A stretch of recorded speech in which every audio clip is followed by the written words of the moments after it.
The trail started out in a forest canopy. The smells were exhilarating, and about after half a mile, we broke into a high meadow. There was a threat of rain, but for the moment it was warm, and the flowers were beginning to bloom. We could hear a stream bubbling in the distance. Our leader had been down this trail before, so we didn't pay much attention to directions. We were just drinking in the smells, the sounds, and the cool breeze. Now we're supposed to circle a mountain lake and head back.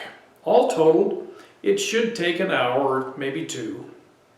As we approached 2 hours, we realized that we were yet to start the return trip.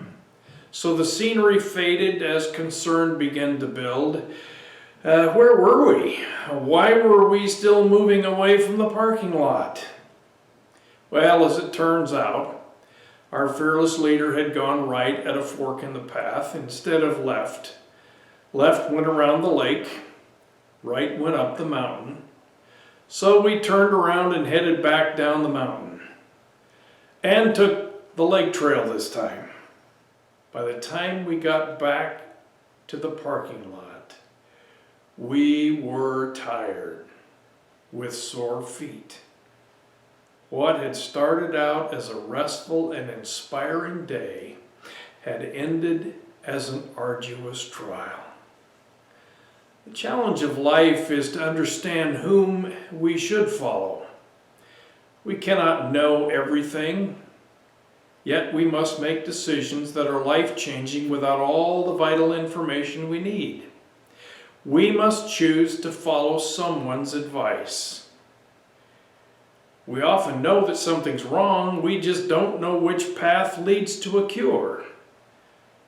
Pharisees were trying to get the disciples to follow them, to which Jesus said, "You hypocrites," means actors.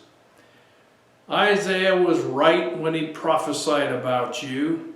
These people honor me with their lips, but their hearts are far from me.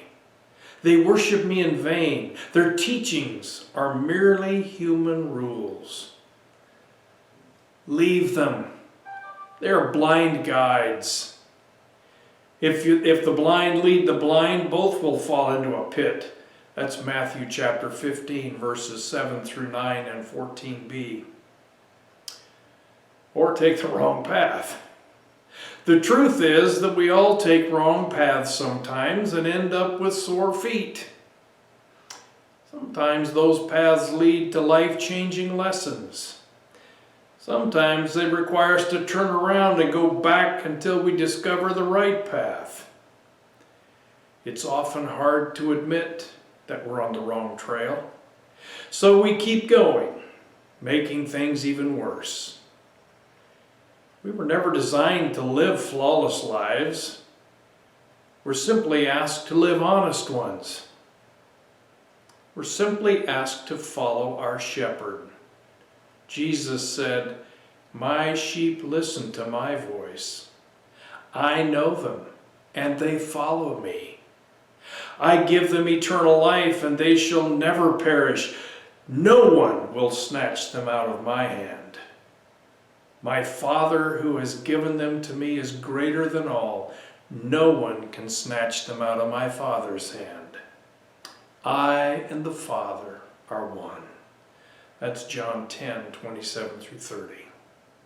So enjoy your journey today, knowing that we have a shepherd who knows the trail. Bye-bye.